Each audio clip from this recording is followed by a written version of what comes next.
estava ouvindo agora há pouco a entrevista do presidente Lula ao UOL e uma série de informações. Eu peguei essa dos juros aqui, né? Tem várias nuances, inclusive a questão do Master, né? Que é importante ali, porque o Galípolo ali no Banco Central, ele não tem sentido ali uma proteção do governo para poder blindá-lo ali daquela pressão política. Mas, enfim, olhando aqui a parte ligada a juro, ele falou que admite que diariamente ele reclama da taxa de juros em 15% para o presidente do Banco Central, mas ele dá uma amenizada dizendo, o Eneg, que ele também fazia isso com o Henrique Meirelles, e o Meirelles não tinha autonomia, e que o Meirelles dizia, olha, eu vou falar uma coisa para o senhor, se eu baixar agora o juro vai acontecer isso, se eu não baixar vai acontecer aquilo, e eu trabalho com uma relação de confiança. Então eu acredito no que eles estão fazendo, acredito, confio, e fez um elogio ali ao Galípolo, dizendo que ele é um jovem da qualidade, que o país é feliz em ter uma pessoa com a qualidade do Galípolo, com a expertise do Galípolo no Banco Central. E aí seguiu dizendo, Eneg, que, enfim, juros vão começar a cair, que a economia está indo muito bem, né? Aquele discurso. O fato é que eu acho importante a gente sempre frisar que o juro é consequência de um governo que é gastador, de um Congresso que é gastador, de um judiciário que é gastador, e esse patamar de juro que a gente tem hoje, que é o segundo maior juro, descontando a inflação do mundo, estamos atrás apenas da Rússia, um país em guerra. Nosso patamar de juro era para ser muito menor se a gente tivesse o gasto público crescendo menos do que cresce a inflação, do que cresce a economia. Aliás, uma coisa que a gente precisa entender é que o gasto não pode crescer 6%, a economia crescer 3%. Porque por mais que 3% de crescimento seja razoável para o Brasil, 6% de crescimento do gasto ele é incompatível, a dívida vai crescendo, e isso gera uma não credibilidade da dívida pública, da sustentabilidade da dívida, e isso então se reflete no juro, que é termômetro de risco, né? Simples assim.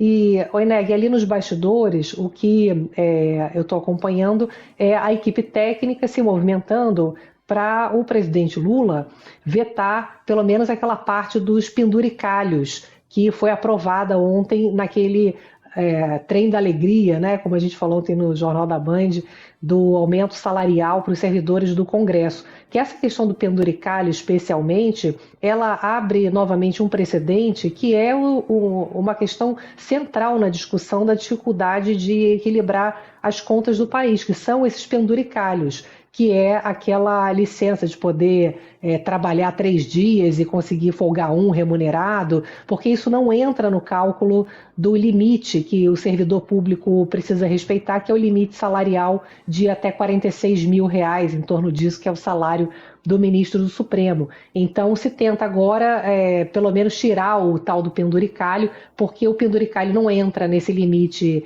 de teto salarial, e as pessoas têm um monte de penduricalho. Você tem auxílio de todas as ordens, benefícios, e isso explode o valor dos pagamentos, que chega a 70, 80 mil, 90 mil, que é um escárnio, né, o INEG, para um país que tem uma renda média, quando você soma todas as rendas, em torno de R$ 1.800. Então, enquanto a gente não resolver essa questão fiscal para valer, seja o Congresso, seja o governo federal, seja o judiciário, a gente vai continuar num debate vazio, né? Que o juro é alto e tal, que tem que cair, mas se você não ataca a causa dos problemas, fica só para inglês ver, né, Enem?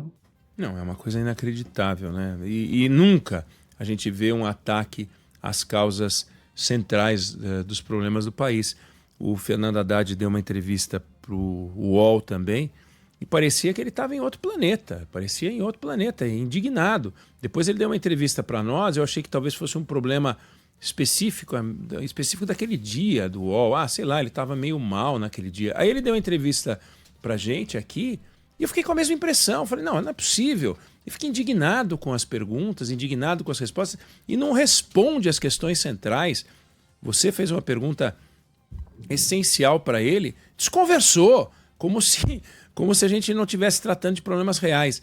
E a impressão que dá é que esses camaradas não estão enxergando.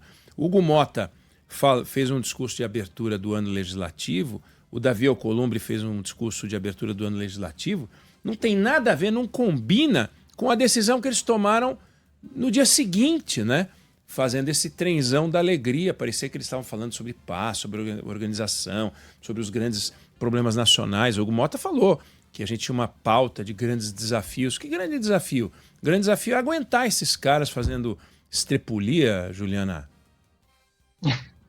Olha, Neg, é tudo muito revoltante, né? Ao mesmo tempo, esse tema do desequilíbrio das contas públicas, ele é mais difícil das pessoas entenderem o quanto que isso está drenando a nossa capacidade de crescimento e condenando a sociedade brasileira a uma renda média baixa, porque é mais técnico do que entender, por exemplo, a questão da inflação, né? Eu me lembro que eu fiz uma entrevista, inclusive, que a gente trouxe também aqui no ano passado com o ex-ministro Pedro Malan, que eu perguntei isso, né? E ele falava que, de fato, rapidamente as pessoas perceberam com o Plano Real que a questão da hiperinflação era um veneno.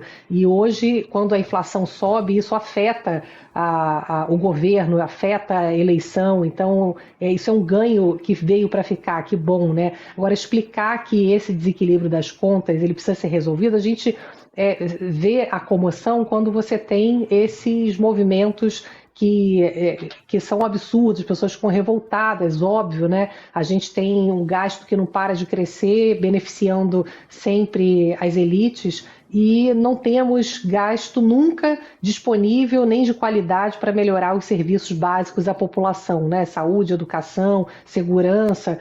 Então a gente se revolta ali quando acontecem essas coisas como aconteceram essa semana no Congresso, mas a gente precisa entender que se não houver de fato uma proposta séria para interromper a explosão da dívida do país, o juro vai continuar alto, a gente vai ficar crescendo pouco, a gente não vai ter uma renda mais alta para a gente ter uma qualidade de vida melhor dos brasileiros. Então, a gente ficar atento, aproveitar, Eneg, essas oportunidades para a gente, de fato, olhar para as propostas eleitorais e prestar atenção. Assim, tem gente prometendo resolver essa questão da responsabilidade das contas, tem gente defendendo reforma administrativa que está lá parada, tem gente defendendo uma regra das contas públicas que não seja uma regra que só o ministro Haddad acha que cumpre o objetivo, né? Então a gente precisa, de fato, ter pessoas trazendo propostas para resolver